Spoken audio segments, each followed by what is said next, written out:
This on. I'm going to call to order the Port Washington-Saukville School District Board meeting for this evening. I'd like to welcome everybody here and who's joining us over the internet. I'd like to actually ask all of you to stand and join me in the Pledge of Allegiance.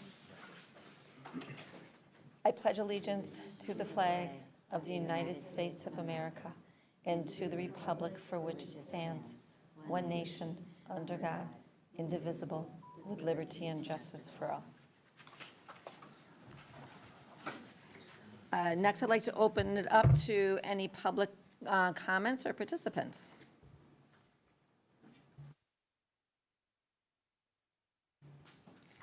Seeing none, we will move on to, we're skipping number 4, student council reports. We'll be welcoming them back in about a month or two. On to superintendent's report with Mel Nettesheim. So I'm going to turn it over to Dr. Tammy Thompson-Cap, who's going to just give a little thank you to Joanna Bannon, and then we can talk about next steps for the Dunwoody principal interviews and where we're at with that. Yeah, so I just wanted to acknowledge, even though I worked with Joanna just for this past year in Port Washington-Saukville School District, our paths actually had crossed about 17 years ago when we both worked in the West Dallas, West Milwaukee School District. And so to be working with her when she was just beginning, she was still a teacher at the time, and then to come back and be reunited with her as she was a principal, it was just such a privilege to work with her, to see her passion, the way she keeps students at the center. Really was very instrumental in our literacy resource review and adoption work and leading skip work and just really being an advocate for all kids. So it's one of those bittersweet where we're happy for her that she's taking the next step in her career, but certainly we'll miss having her as part of our ad council. So just want to wish her the best and excited for the work ahead. Thank you. And so with that, we did have, we opened up the position on weekend. We did host interviews today, actually. So we brought in 4 candidates. We did have 1 internal, 3 externals. Those are completed as of 4 o'clock this afternoon. So we are actually just narrowing those down, and we'll have a decision tomorrow to bring 1 or 2 candidates in for a final interview this week, at which time we will try to make a decision. So we will be reaching out to board members, anybody interested in potentially tomorrow yet, or Wednesday, bringing in a final candidate or 2 to participate in that final interview. As we are approaching the near school year, we need to push this timeline up fairly quickly so that they can start before or as quickly as possible with school starting in 2 weeks. Okay, thank you. Look forward to seeing who's going to lead our wonderful Dunwoody Elementary School. So on to consent agenda. Is there any items on, I will ask if there are any items on within the minutes or the business report that anybody has questions on and or wants to pull out. I just wanted to note on the executive committee minutes where it says the meeting was called to order by, I was not there. I'm guessing it was actually called by Vice Chair Brenda Fritsch? Yep. Okay. And then there's just a tiny little typo in the next paragraph. Second sentence, it starts with it, and I don't think that's supposed to be there. Just happen to notice.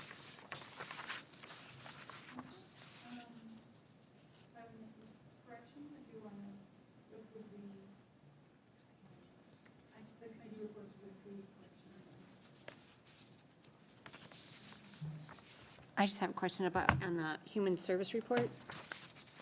I'm thrilled to see, can you explain though the art and music going from 80 to 100% FTEs?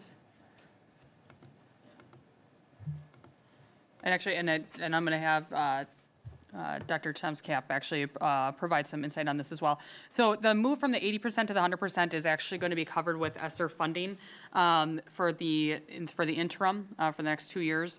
This is so that we can align, obviously, right now, PLC work or professional learning community work and our grade level work is really difficult at the elementary level because there's no overlap in time.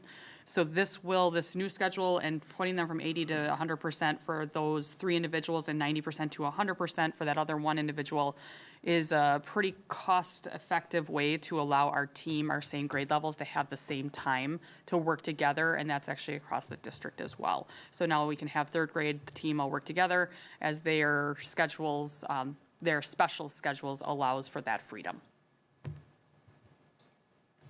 Anything to add, Tammy? Is that good? Just that it creates an opportunity for all 3 of the elementary schools to have the same schedule, and so that we can, when we want to pull together grade level across the districts, they all have that same common PLC time, and will then create more opportunities for our teaching and learning strategists and our principals to be present in those meetings, because they'll be staggered throughout the day instead of the way that they had been doing it. They were holding PLC meetings before school. And so having it consistent across will help ensure that we have alignment and coherence, not just within literacy, but to be able to have those grade level conversations on a more regular basis.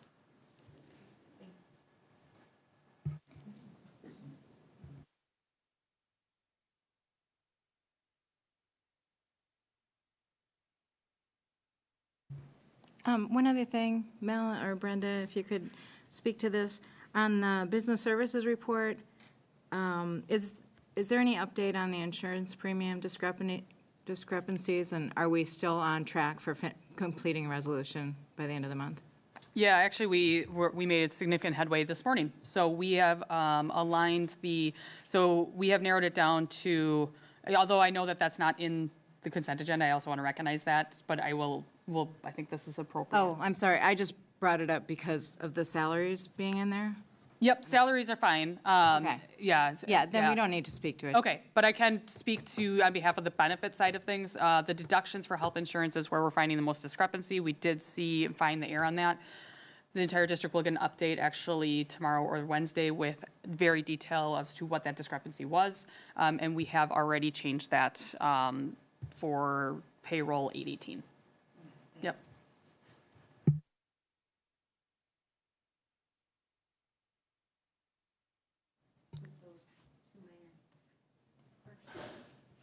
I will second that.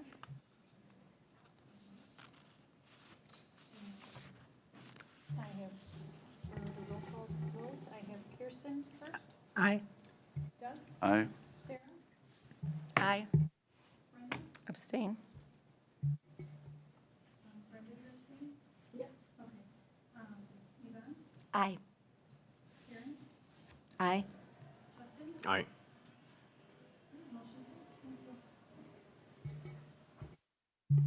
Thank you, everybody. On to new business, report and action on annual school lunch prices. So this is just a report that we have to do every year, and this, we actually just have to take action, motion to approve the resolution as presented. There is no increase to school lunches this year, so it's staying consistent from last year to this year, and, but we just have to take resolution as a matter of legality. Any questions? Seeing none, I'll ask for a motion. I'll make a motion to approve the free and reduced lunch report. Second. Motion by Sarah, second by Kirsten. That'll be a roll call as well. yes, and I'm starting with Sarah, Aye. Brenda, Aye. Yvonne, Aye. Karen, Aye. Justin, Aye. and Kirsten. Kirsten Aye. and Doug. Aye. Thank you. Our annual seclusion and restraint report will be probably done by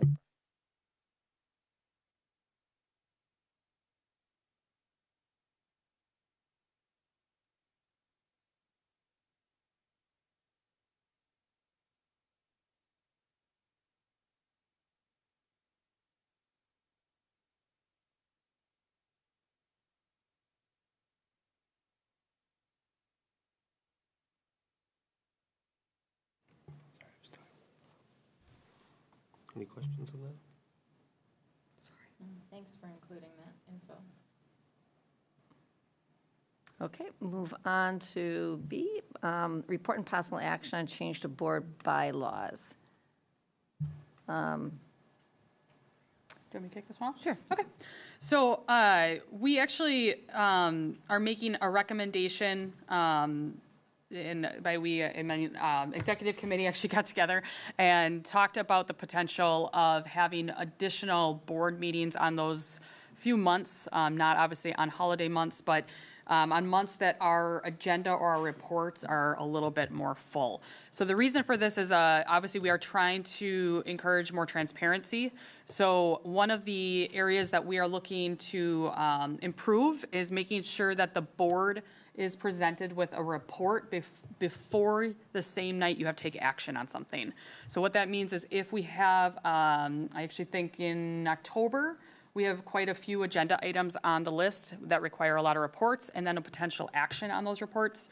So the thought process is that we would come, obviously meet as a board in a full board meeting, either on the second or fourth month, Monday of the month. This would not be every month, it would just be as needed, but it allows us the flexibility to have that so that we can do a report as a district to the board and you would have time to obviously ask questions about that report without having to take action on the same night. So then we would come back on the second board meeting and you'd have to be able to take action on that. So the proposal, we went through the policies and administrative guidelines, the policies that we have outlined in the packet. There's some minor tweaks. There's not many. It really is just taking out the only one board meeting a month, but it says at least one board meeting a month so that we have flexibility to increase that to 2 if needed.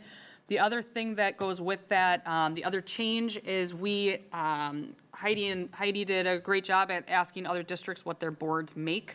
This is actually in our policy that we review this annually. We have not done that, so we did that. We found that we are we were actually lower than the other districts' averages in the North Shore. So that is also a proposed change from $1,200 salary, so you $1,200 salary to $1,600 salary, and that would then encompass all the committee meetings and those board meetings as we have in the past. And you can see the cross out. This follows similar or exact language to what other boards have in their district policies as well. So Grafton and anybody that actually has a paid board.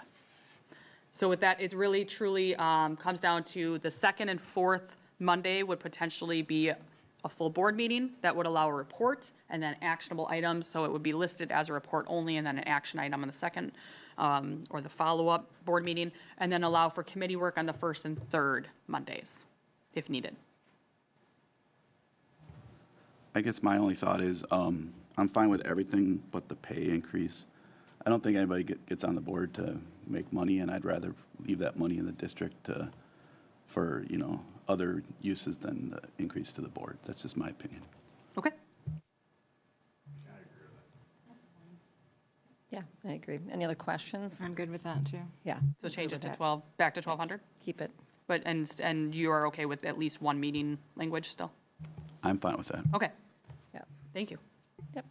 We just felt that the background, I think some people were just feeling that the information that we were getting out for report and action that same night was getting, there was potentially more questions once we thought about it or had time to really digest it. And this allows the board to have a little bit more time to digest things and then have an action of the following meeting. And as Mel said, it would be as needed, sort of looking ahead, planning ahead a little bit more. So it won't be necessarily every single month, but I think it'll help to give us, the board, a little bit more deeper, insight into things. So seeing that So I was just going to say, if everything else is okay with the changes, there wasn't too many, but if we want to make a motion and we want to take action on this tonight, Heidi, correct me if I'm wrong, we can make a motion with the change from the 1,600 to the 1,200. My understanding with the motion would undo the changes that the crossouts and highlights related to the pay, including related to extra meeting pay. We're just undoing that change. We're just undoing the 1,600 with the change from 1,600 to 1,200. So that would be the recommendation. One change that we also made in there is to No, that's staying the same. It's only the 1,600. Oh, that was my question. So you're going to keep the extra meeting pay in there? And I'm only thinking of it from a paperwork standpoint.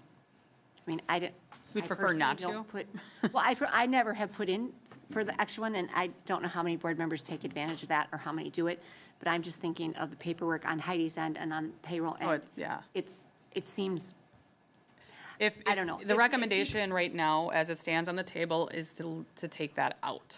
right. If that is something the board wants to put back in, we can put back in and keep it, or we can just keep it how it is, and the only thing we would change then is the 1,600 back to 1,200. I just want it to be as easy as possible, paperwork-wise, for Heidi and for payroll. I just think that extra meeting pay thing, I don't know how many board members actually do it. We don't get a lot, but when we do, we do. Otherwise, the recommendation that would be on the table if the board is wanting not to, you're right, it would be easier if we didn't have the extra paperwork. So if that is the recommendation would be as presented with the change from 1,600 to 1,200 only, because that still scratches off all that extra stuff. That's my motion. Okay. I'll second that then. Yeah, 7 board members here, and we are changing bylaws. We still have a quorum. Right, but I guess I want to double check whether it's 2/3 required to change a bylaw, or whether it's 7, there's 2. Yeah. We're fine. okay, that was a motion by Doug to maintain the 1,200, but keep the other change. Yeah, So, but keep the as change of present- eliminating the extra. Yeah. Okay, I'll need to, bear with me one moment, I'm going to need to put in an actual motion. So it's motion, it would be a motion to approve the changes to board bylaw sections 0144.1, 01.0152.1, and 0164.1 as presented with a change from 1,600 to 1,200.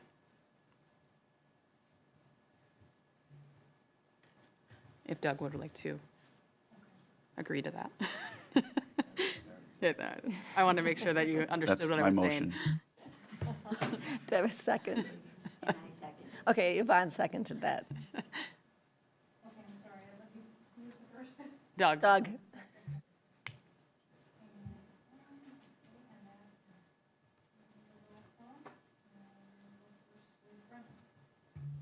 Aye. Aye. Karen, Aye. Justin, Aye. Kirsten, Aye. Aye. and Sarah. Aye.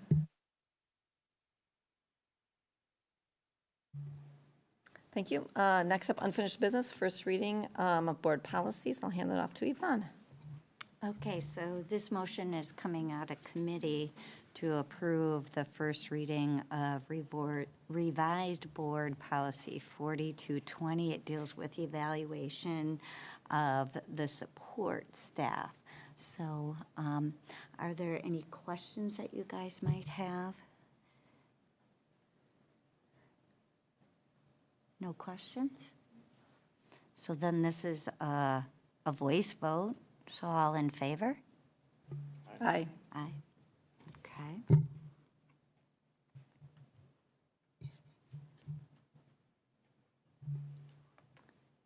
Next up, executive committee meeting report. As of July 24th, we had the first portion of our meeting, we recommended that the board consider possibly holding the 2 regular board meetings per month instead of just 1. That was the previous action that we took as far as changing the bylaws. The committee also reviewed an updated list of board agenda items for the 23-24 school year. I noted that we add an offsite, we talked about the offsite board retreat goal-setting meeting that we have for August.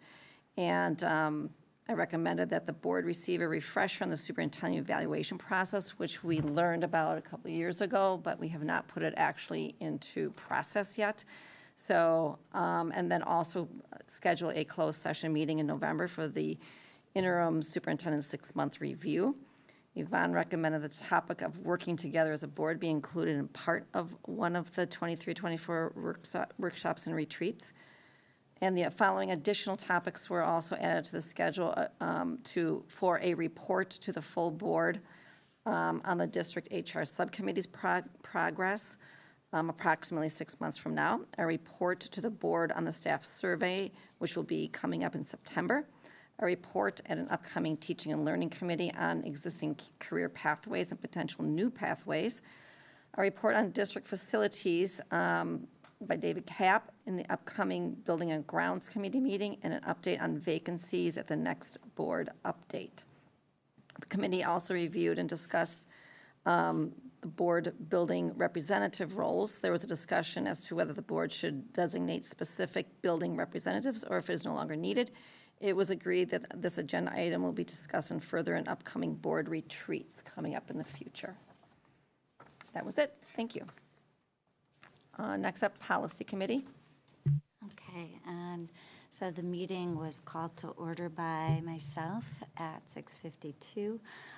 The committee had selected myself as Policy Committee Chairperson, and Danielle Bartline is Policy Committee Vice Chair. Brian Sutton had presented the committee with recommended revisions to the Board Policy 4220, the evaluation of support staff, along with corresponding the revised administrative guidelines 4220 of the support staff evaluations. The committee had made 2 additional minor changes to the policy language and recommended that the revised Board Policy 4220 be moved forward for a first reading at tonight's meeting.